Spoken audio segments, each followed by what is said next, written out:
This is Bleav in Buckeyes. I'm Bryant, with All-American quarterback Chimdi Chekwa. The show is brought to you guys by FanDuel. Chimdi, we got a good show today, I guess, man. I don't know, but happy MLK Day to you, man. Did you enjoy the day off with the family? How's it going? Yeah, it's going good, man. I look forward to watching this national championship game that's going to be playing here soon. So get to see two of the teams that the Buckeyes lost to match up and see, which loss was worse, which loss was better. But yeah, how you doing, man? How you doing on this happy MLK Day? Yeah, man, I'm doing good, man. Good, man. It was a good day, nice relaxing day. I spent some time with family, go over some stuff, man. So it was good, man. But now we're here to talk about college football. And the season, the 2025/26 season comes to an end tonight. I think before the season, we spoke about both these teams, Indiana, Miami. We knew these guys would have good seasons. Obviously, Indiana been on the run all year, and Miami, due to a little, I hate to say it, luck. I think they deserve to be in the playoff, but due to some things going their way and them clicking at the right time, they make their push to the national championship game. I think we discussed this last week, or I got Mike Waxman, that we both are pulling for Indiana to win. But now it's actually game day. Like, are you still with the Big Ten, or how you feeling? Yeah, I'm going with the Big Ten. I mean, this is part of a bigger narrative I need to push out here that the Big Ten runs college football. So I'm going to lean in that direction. But I mean, I got no real ill will towards Miami. I know there's been like a little bit of like a back and forth between Miami and Ohio State ever since the national championship in 2002. Listen, I was in high school at that time, and I was in Florida at that time. I was rooting for Ohio State because I just moved to Florida, and I wasn't really a Florida guy. So I just wanted to go against what everybody else was rooting for. But I don't feel no type of way towards Miami, and I probably would if the other team that Ohio State lost to wasn't Indiana. So since both teams are teams that I wanted Ohio State to beat. I don't have no real allegiance to either one of them outside of the Big Ten. So I'm going to root Big Ten. And I think Indiana has a real chance to do it, not because they're the most talented team in the game, but because they are the best team to me in the game. Like they do things collectively better. Complete team. Yeah. So complete team. Yeah, they're definitely a complete team. And obviously, we play both these guys, and it's funny that that now that we're in the transfer portal, and the portal has closed, right? So I think officially Ohio State lost 31 scholarship athletes, and we so far have signed, I believe, 16 guys, but the window's closed, so we shouldn't be hearing any other people jumping in the portal, unless it come with a lawsuit. Anything changed with a lawsuit, but we should hear too many other names jumping in the portal from us losing guys off our roster. But we played both these teams, and obviously we played both these teams tight, right? I mean, in both of these games, we're literally one play away, and things are a lot different. We're Big Ten champions, or we continue our playoff push here to kind of keep things going. But obviously, those plays didn't happen. And, so, once things didn't happen, you start kind of looking at, okay, how do we lose? Why do we lose? And we start looking at Indiana and Miami, and it's easy to recognize let's say the experience and the age of the guys that both of these teams are filled with. They got a lot of 4, 5, 6-year guys that construct their roster. And obviously now we're looking at these teams going on to be in the national championship game. One of these guys are going to be the national champion of the season. And you look at Ohio State last year, you had a lot of experience. Look at Michigan before the year before that, their national championship with an asterisk. A lot of experience on that team as well. And so now throughout this portal process, I don't think no coach love when it hits, especially for the guys that's in the playoffs. Put you at a bind. You're getting ready for games, you're getting ready for the portal. Both things are happening at the same time. But it looked like Ohio State really took an approach of like, we're going to let some of these younger guys go that, so far that hasn't, got that nod to be a week in, week out starter. And we're going to move to kind of gain some more experience on some of the guys that we look at actually going out there and playing. That's the approach we've been taking. But once again, we were so close in the approach that we already, we processed that we already was in the middle of. I got to ask the question. Obviously, we're not going to know until next year, but is it the right Yeah. decision to move this direction to kind of grow up your team with a bunch of guys that essentially would be new to the Buckeye Brotherhood? Yeah, it's a good question because if you look at it, first, what wins in college football today? Let's go back to the championship with Michigan won. Aside from the cheating part of it, for part of Yeah, the yeah. season, aside from that part, what Mhm. won that year was a group of guys, a lot of guys who could have probably went to the NFL a year, the year before, stayed an extra year, a veteran team, a ton of talented players who were also leaders, right? Mhm. Then you fast forward to the following year in Ohio State. A bunch of guys who could be in the NFL come back for another year. A bunch of talented guys, but who also were leaders who better understood the game, who better understood how to prepare for the game, who better understood how to make a run in a college football playoff. And you had a leader at quarterback to lead your team for a year. And you come to this year, you still have some leaders. You still have some talented guys, some older guys, a lot of it on the defensive side of the ball. But the main guy at the quarterback position is an underclassman, and you come up short. And I don't want to put all of it on the quarterback. But if you compare Ohio State, which is a talented roster, they're a championship roster. But if you Mhm. compare them to the two teams that are in the championship, the edge goes to the teams with more veterans, 5th-year guys, 6-year guys. I can't even believe I'm saying this, 7th-year guys on these teams. So I think being able to strike that balance between the veteran guy, the leaders, the guys who are able to not just develop from a physical standpoint, they're just able to develop from a football knowledge standpoint to be able to make that run is important. So the question becomes, how do you do it? What's the best approach? Honestly don't know. I think the roster construction is interesting because if you're going to go get that type of team and get those type of guys in key positions, you're going to have to let some guys walk. Right? Because at some Mhm. point you can't pay everybody.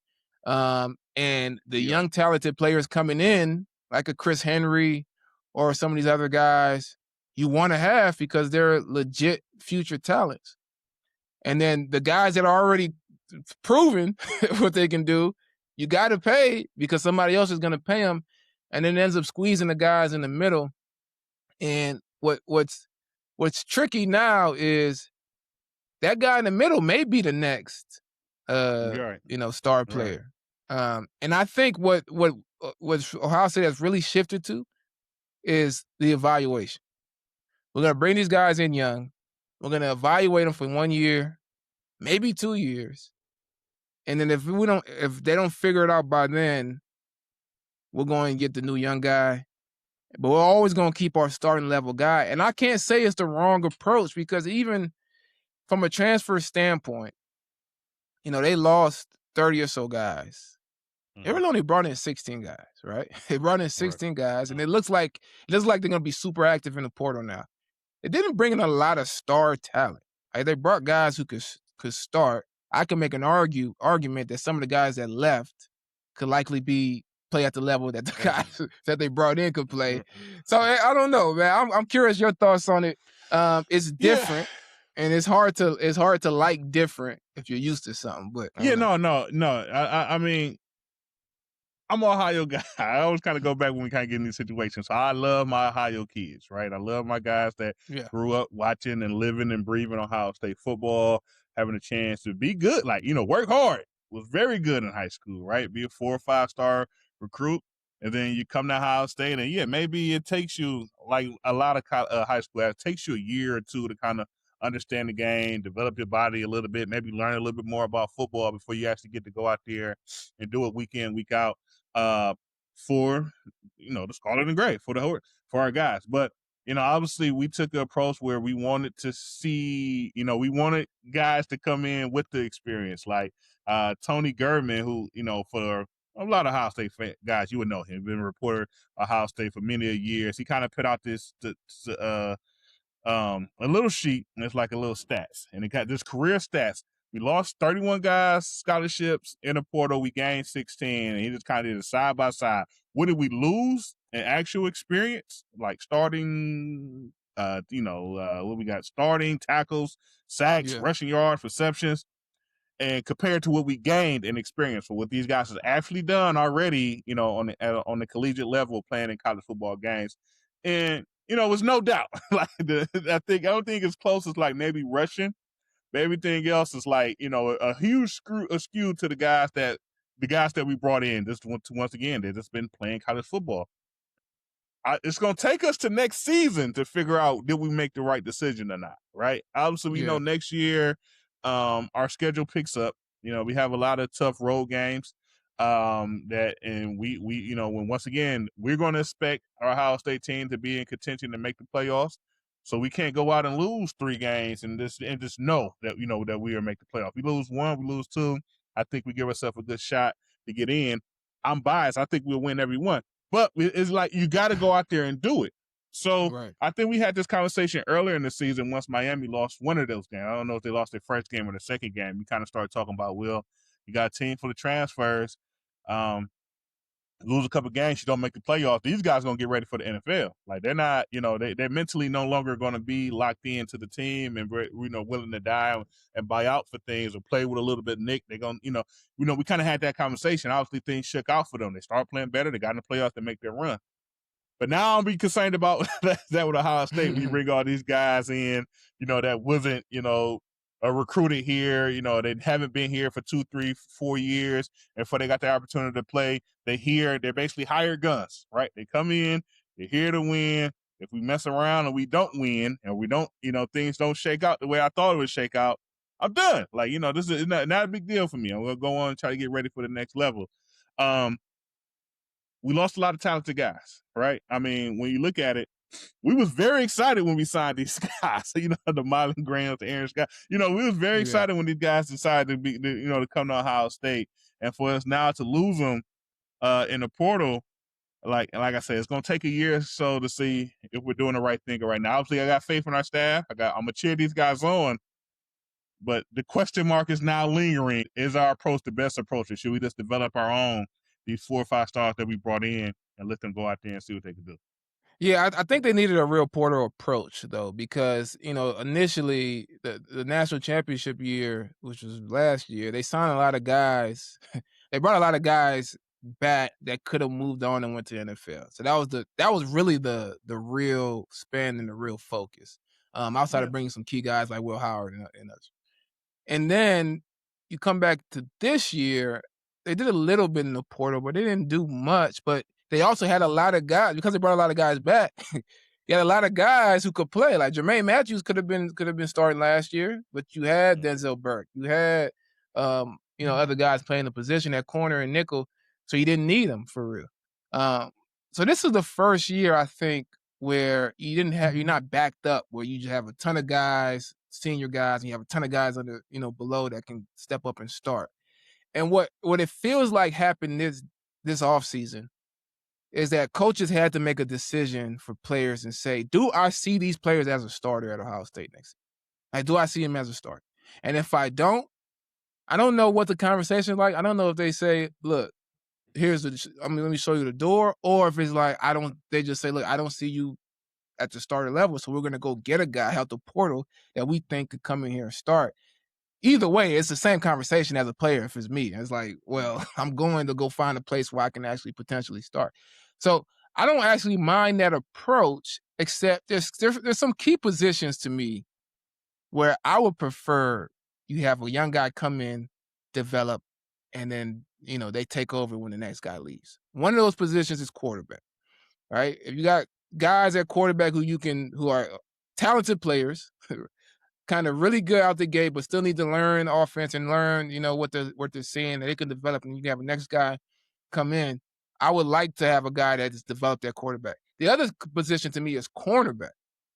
I don't like typically having to go to the portal to go find my cornerbacks. I would prefer that you have because, I think the cornerback is a position that you need to develop, maybe more so than other positions. So I would prefer that you have that guy develop. Now, if there's a hole, if there's a need, they brought Davis and Ebenezer in. If you bring in a corner, I would prefer a young guy who's proven. All right, don't go test the market at the cornerback position. If you're gonna bring a guy in, bring him in, but bring in a young guy. Davidson Ebenowson, I thought was great. Freshman All-American, you bring in. Now he could play for the next few years and continue to develop his game. I thought the pickup from Georgia was great. Dominic Kelly, a guy who's gonna be Yeah. a sophomore, who's proven that he could play at this level and he's still gonna have some growth opportunities. I thought they had to go to the portal for corner because the guys that were here left, and that's where it was the most puzzling for me. Are these guys not guys that you can consider being starting players or really truly competing for a starting position that you have to go find a guy elsewhere? That's why I'm a little bit concerned. The other position is offensive line. It's another Yeah. I would prefer the offensive lineman guys you bring in, you develop, and you only go to the portal where there's a need. But positions like safety, maybe linebacker and others, if I need a guy out the portal, I'm fine with going to get a guy that's proven out the portal to fill those roles. Even maybe a defensive tackle or something like that. Yeah, I hear you there, especially with offensive line, right? You like come in and learn this same offense 2 years in a row before you kind of get out Right. there and get to going. But obviously, we lost, I think, 4 guys in the portal on the offensive line. So, I mean, obviously, Tegra, his situation kind of got funny at the end. Feel like Buckeye Nation kind of turned on my guy a little bit. So, and then the coaches turned on him. So he kind of slid, he kind of left. And then, we had a couple other guys as well that was younger guys that was probably, in that kind of development phase on things. But, it's just it's an interesting approach, man. Because it's just to me it just hurts a little bit. When I see a kid like with a black O tattoo, man, right, tatted on him that we and all of a Yeah. sudden the guy's going elsewhere because the situation didn't work out here, and obviously you still hope this thing shake out for you guys. You hope they land a spot. I think some of the bigger names land. I think Aaron Scott landed at Oregon, so it's a chance we see them next year. Yeah. Bryce West stayed in the Big Ten going to Wisconsin. James People goes to Penn State, so he's in the conference, right? Quincy Porter and Miley Marlon Graham Graham to end up Notre Dame. yeah, right. So, I mean, guys are all over the place, man. But Fahim Delane, he goes to LSU. I think so he had a older brother. He just had a lot of success at LSU, so kind of makes sense of a move. But it's just it's interesting. Like I say, the time would tell because it's not like this year. Like I say, once again, the 2 teams we lost are playing for the national championship, and those games was close. So it's not as if we just couldn't compete. We was right there. What would another year do? Another year for Julian Sand to kind of learn and grow. What would that do? Another year for our running backs to kind of learn and grow. I think we signed a running back. We needed some depth there. That the guys that left from the portal there is kind of you could have seen that before the season. Well, not during the season that those guys might kind of take off. But this is what it is, man. It is what it is, man. Yeah. But I mean, I guess another thing to kind of get into here is who's going to be coaching these guys, right? So obviously we landed some guys in the portal. We lost obviously Hartline. He takes the USF job. Take a couple guys with him. Get a wide receiver. Got a DN. Takes those guys with him. And then who we bring in? We brought Cortez Hankton out of LSU, receiver coach. He has some experience. He coached some very good guys there as well. I think that was a good hire. But the one that's really up in the air is obviously the offensive coordinator position. And losing him, and losing Hartline to USF. And it looks like right now, from what we're gathering, I think who's this? Mike Waxman, who joined us last week, are basically anticipating Ohio State interviewing basically NFL guys, Jonathan Smith, Greg Roman, Matt Nagy, guys who are well known in the NFL, been doing it for many years. Do you like that approach? Us going to the pros and bringing a guy back? Obviously, it worked out with Coach Patricia, but what about for the offensive side of the ball? Yeah, I think I do, and I think, and my preference, and it's not necessarily going to the NFL that I care much about. I do want an experienced guy, and I want a guy who really has a good structure for the run game. Like I liked the approach with Chip Kelly. I thought Chip Kelly is a coach who really focuses on the details of running.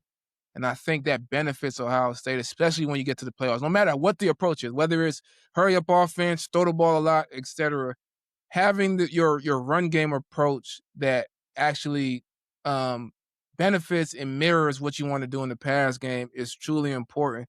and we see some of the challenges. Like, you see kind of those challenges throughout the season when that's not the case. And I thought this year, there was some real positive things in the run. I would like for Coach Day, and I know Greg Roman. He's not a hot name. Like it's funny how coaches that coach for a long time, when their name comes up in coordinator positions, no fans never like it because they know him. Yeah. But the guys we don't know anything about, oh, this is a hot coach. He's coming up. He's an innovative guy. He's never really called plays, but um, yeah, I think they have a good core offensive staff. I like bringing in a veteran guy who could structure the play calling, structure the run game. What I think what fans need to understand that Ryan Day is still a part of his game plan, right? Ryan Day is still an offensive coach. Ryan Day still has an approach to the pass game, and Ryan Day can get on the headset and say, "No, I don't like that. Give me something else. Give me another call. I don't like what we're doing. We need to go in a different direction." So with Coach Day there, I prefer a coach who can really support their run game structure and has a lot of experience in um, just manning the offense overall. Yeah. No, that makes sense. And I like that too, because obviously we went back to Coach Day for calling plays in the playoffs, and I did not really appreciate the approach we took to the run game. But to me, it's important. It's something you got to do early, so you got to do often. It's something you got to practice early and often. You got to have some bread and butter plays that you could call in any situation and really feel confident that you could get 4 or 5 yards on first down. You could really execute in the short yard situations. It's important. Games come down to it all the time. And to me, it's just something that, as a former offensive lineman, you have to install early. You have to trust it. You have to Bleav it. You have to call it, and you have to get it going. Yeah, So and hopefully, we'll and see who actually comes in the and door and where we go now. Go there. and to add to that, the Ohio State lost to Miami. If we want to be real, Ohio State lost to Miami because of Miami's approach offensively and defensively was superior to Ohio State's approach offensively and defensively. Like I love Matt Patricia. I love the coaching staff. I love Ryan Day. I love the coaching staff. Miami beat Ohio State because of their approach offensively, because of their approach defensively. And it's not because of their talent. Both teams had their strength. Miami maximized theirs, and Ohio State left a little bit on the table there. And I think the biggest thing is, how do you approach it in the first half, right? I thought Ryan Day tried to open it up, tried to throw the ball. He had some shot plays, some good play calls, and reality is quarterback never saw those guys wide open. And I think, with some support from the run game, they came out in the second half, ran the ball, moved the ball down the field, scored, but they kind of just ran out of time. I think that approach to start the game would have put them in a better position to, one, take care of the football, and two, to have an efficient offense that's scoring the ball, which puts them in a position where they're not losing that game. If they don't throw that pick Right. six, they're not losing that football game. And that's just the reality of it. I think a little bit of more, a little having more of those individuals who've seen it all and can say, this is the best approach for us, this team, to win the playoffs, and is just, I think it's invaluable for a guy like Coach Day. Yeah, no, right. And he could go back to that general manager role that we seen him have some success and us win the national title with him just, hopping in when needed, but that's not having to do it day to day, so he can kind of fix things quickly when things go awry. But let's talk about, I guess, Coach Matt Patricia. Obviously, that's the one guy we pulled from the NFL. And I think that's one thing about Coach Patricia that we know. He came from a very successful background. Obviously, he was a head man, didn't work out with the Detroit Lions, went back for the Patriots. I think they had him as offensive coordinator for a year. That didn't work out because I don't know where that came from. But his year with the Ohio State Buckeyes has been very successful. He's a very open guy. He's very bubbly when he's around. He's very, very just like to be around. But at the same time, we understand that his defense means business. Obviously, going out and being basically the best defense in the nation. So now things are up in the air, right? Now that the season ended, I think he had fun coaching college ball. Hadn't done it in a long time, but it's always up in the air. Are we gonna lose him? Now that we see the success he had at the college level, and if he likes it, Is he going to get pulled in at a head job somewhere? Is he going back to the NFL to be a defensive coordinator or a head job due to the year that he had here at Ohio State? I guess what's your thoughts on that? And Yeah, is it a chance that we could attain this guy, or are we going to be looking for both two new coordinators when it comes to starting next season? yeah. I mean, reports have come out that there's work on a contract extension for Matt Patricia. I expect him to stay, but there's just a lot of vacancies, man. There's just so Yeah. many vacancies and so many opportunities for him to go somewhere else, right? So that's going to be kind of lingering here until we see reports that he signed a new contract and he's here to stay for Ohio State. And that's someone you really hope to bring back. I thought he, in 1 year, really did a lot, and I think you give him another year with some new weapons in the transfer portal, and just an opportunity for him to really create his scheme around the players that he wants. I think there's some real opportunity. One thing I like about Patricia and what they did with the Patriots is it didn't matter who was on their defense.